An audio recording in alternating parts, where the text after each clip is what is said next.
Blessed are we who hear the word of God, who hear the word of God and keep it. Let me sing what we now hear, believe what we receive, and become what we believe.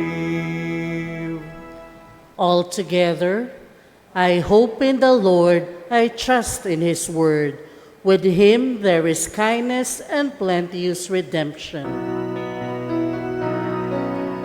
Blessed are we who hear the word of God, who hear the word of God and give it.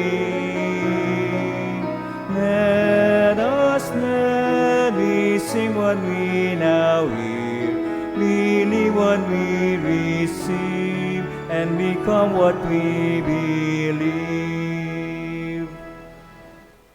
The Lord be with you. And with your spirit. Reading from the Holy Gospel according to Luke.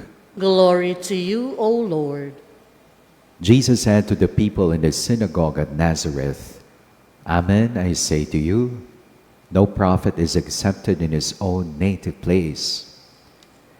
Indeed, I tell you, there were many widows in Israel in the days of Elijah, when the sky was closed for 3.5 years, and a severe famine spread over the entire land.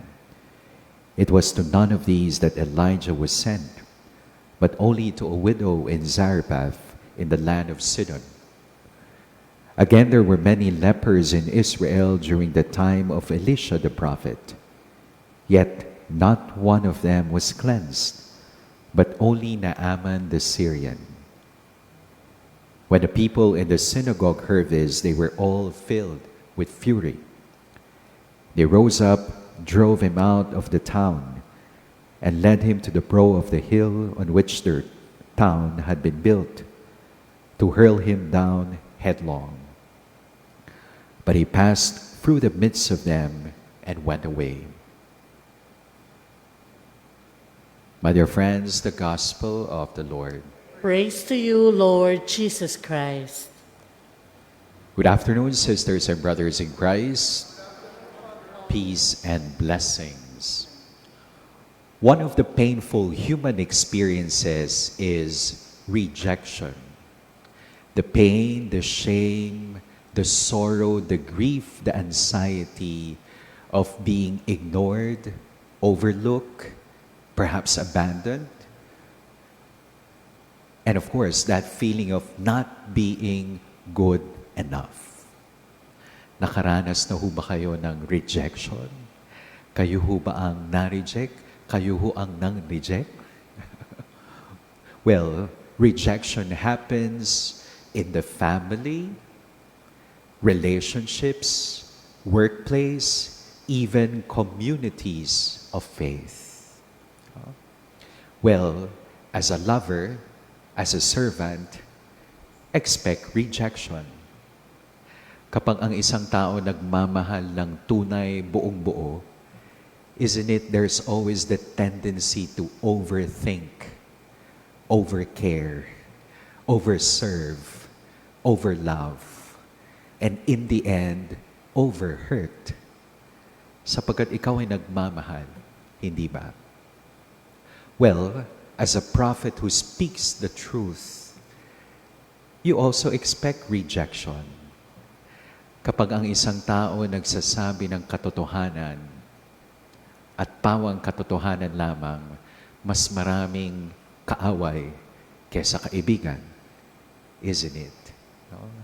Well, that is the journey of those who speak the truth. First, the truth is being ridiculed. Second, the truth is severely tested. And third, the truth is being accepted as it is. My dear friends, how do we face rejection like Jesus, who is focused in His mission? In our gospel reading today, the townspeople, mga kababayan ng ating Panginoong Jesus, They rejected His message. They rejected His person. Sabi nga, hindi ba, over familiarity breeds contempt. Kilalang kilala namin si Jesus. Kalaro namin siya. Bakit namin siya paniniwalaan? Well, perhaps the rejection is caused by over familiarity. Well, perhaps the rejection is caused by envy, pride. Well, perhaps the rejection is caused by the hardness of heart of the people. Well, what is the message of Jesus? That salvation is for everyone, not simply for the Jews alone, but even for the Gentiles. Kasali lahat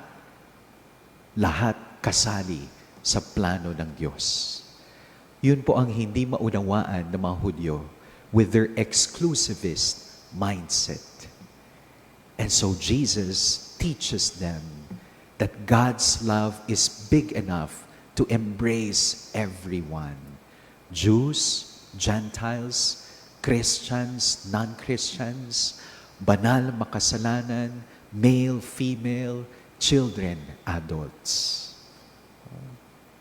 Lahat kasali lahat sa plano ng Diyos. My dear friends, how did Jesus face rejection? Number one, He allowed Himself to be guided by the spirit of focus, courage. Every time we look at the cross, that's the image of the rejected God. So we are not alone in our experience of rejection. Second, we acknowledge and we accept that we cannot please everyone. Please all and please none. Ang isang taong may busilak ang puso, a person who has a clean heart does not lose anyone. People lose that person. Hindi ba, even at our best, we will never be good enough for the wrong people. And even at our worst, people will still accept us and support and love us. And finally, we move forward. We arise like Jesus. Sabi ho ng isang spiritual director, every time we face rejection in life, we always go back to our bag. B-A-G. Blessings, achievements, goals. Blessings, big or small. Achievements, big or small. Goals, big or small. Amen.